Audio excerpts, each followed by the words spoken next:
Free audio post-production by alphonic.com. Pengenalan MTTM Package Kembara. Okey, kedai online kita ni sekarang ni kita akan tunjukkan apa yang dikatakan, apa yang ada di dalam package kembara. Okey, package kembara ialah untuk memaparkan package-package kembara yang dijual oleh MTTM. Ada dua jenis package kembara. Satu ialah berkumpulan dan satu lagi ialah private.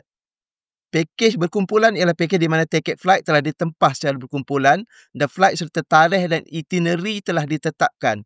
Dia punya jadual tiap-tiap hari perjalanan kita tu telah ditetapkan ya. Selalunya harga lebih murah lah. Manakala pakej private ialah pakej di mana tiket flight dibeli secara FIT, Free Independent Traveller, bawah 10 orang. Tarikh adalah pilihan sendiri dan itinerary adalah fleksibel. Lebih sesuai untuk bersama keluarga, teman-teman rapat dan juga lebih mesra warga emas. Pakej private dia lebih mesra warga emas ya. Okey. Dalam kita punya pakej kembara ni kita ada beberapa kategori. Yang kita dah kategorikan supaya senang untuk kita buat carian lah. Pertama ialah Eropah. Eropah kita ada Eropah Barat, Eropah Timur, Switzerland, Balkan, Turki, Skandinavian, Iberia. Itu Spain dan Portugal ya. Dan kita juga ada Asia Timur, China, Jepun, Korea dan Taiwan. Asia Tengah, Kazakhstan, Uzbekistan, Kyrgyzstan. Asia Tenggara, semua negara-negara Asia Tenggara kita ada. Asia Selatan, kita ada India, Pakistan, Maldives, Nepal. Timur Tengah, kita ada Mesir, Jordan, Iran. Umrah, kita ada kedua-dua kumpulan atau private. Oceania, kita ada Australia dan New Zealand. Jadi inilah kategori-kategori kita ada. Eropah, Asia Timur, Asia Tengah, Asia Tenggara, Asia Selatan, Timur Tengah, Oceania, Umrah. Okey. Bila kita klik pakej kembaranya, kita akan dapat tengok ke semua kategori-kategori yang ada ini. Sekarang saya akan tunjuk ya.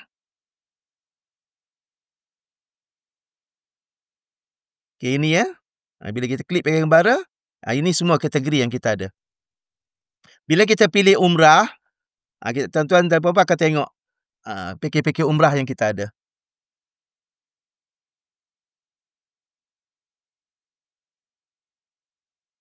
Okey, sekarang kita pilih katalah umrah bajet rahmah ni. Dan ini dia akan pergi untuk tengok detail pakej umrah bajet rahmah. Kita boleh tengok tarikh, kita boleh pilih tarikh ya. Ini sebab ini berkumpulan ya. Bila berkumpulan, tiket kita dah beli. Lepas tu nyatakan bila kanak-kanak ada nombor, kita boleh masukkan kanak-kanak nombor kalau ada kanak-kanak sebab dia ada diskaun. Dan kalau kita berminat untuk skim bayaran mudah, kita boleh klik skim bayaran mudah. Dan ini bawah tu dah ada itinerary detail. Selalunya kita pergi tengok itinerary dululah sebelum kita buat tempahan kan.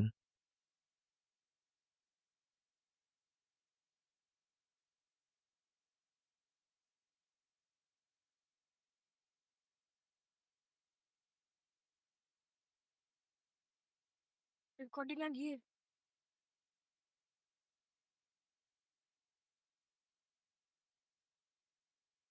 Okey, yang ini kita pilih untuk tengok Asia Selatan. Ini berkumpulan lah. Ini semua yang berkumpulan.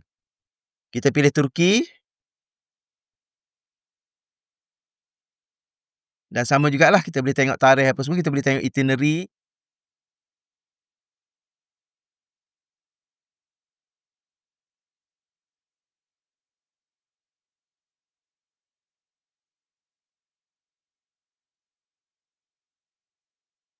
Okey, itu saja ya. Terima kasih. Free audio post-production by alphonic.com.